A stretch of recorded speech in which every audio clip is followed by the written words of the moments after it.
Scarloey, the little engine, loves all the sights and sounds along his line and knows them very well.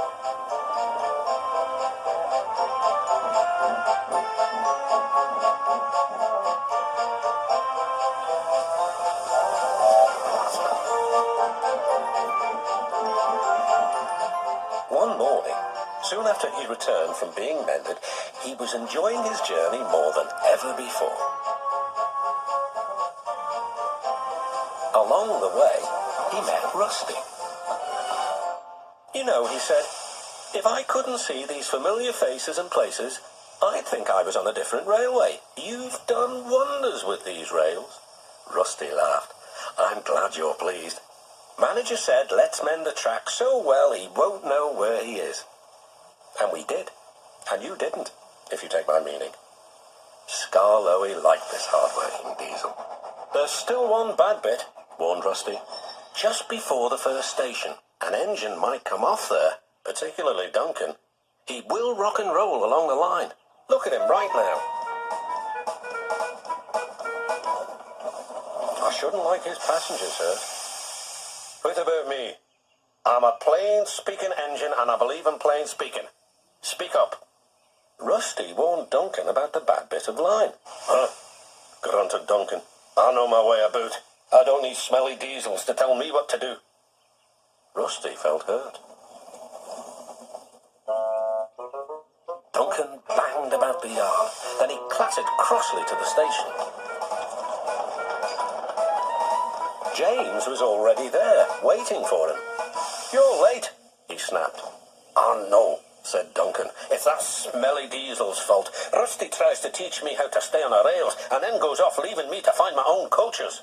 You poor engine, sympathised James. I know all about diesels. One crept into our yard and ordered us about. I soon sent him packing. Duncan was filled with admiration. He didn't know that James was boastful and sometimes didn't tell the truth. Send Rusty packing, snorted Duncan. He climbed the hill furiously. Well done, boy. Keep it up, encouraged his driver. Soon they were near the first station. Duncan was pleased. Nothing's happened, silly old diesel. Clever me. And he rocked and he rolled along the line. Steady, boy, checked his driver, but it was too late. Sleepers and ballast, I'm off. And he was. I warned him, said Rusty, but all he did was call me names. The little diesel refused to move. I'm ashamed of you, Rusty, said Scarloey. Think of the passengers. What are they going to do? Oh, I'd forgotten them. Yes, of course. We must help the passengers. And Rusty roared into life.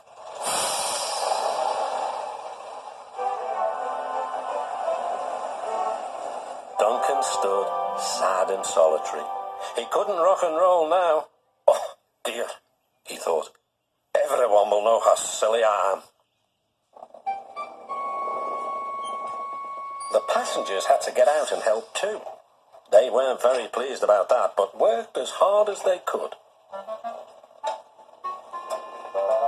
They carefully levered Duncan back onto the line.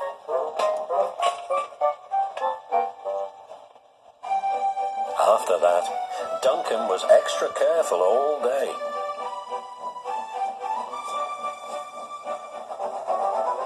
At last, evening came.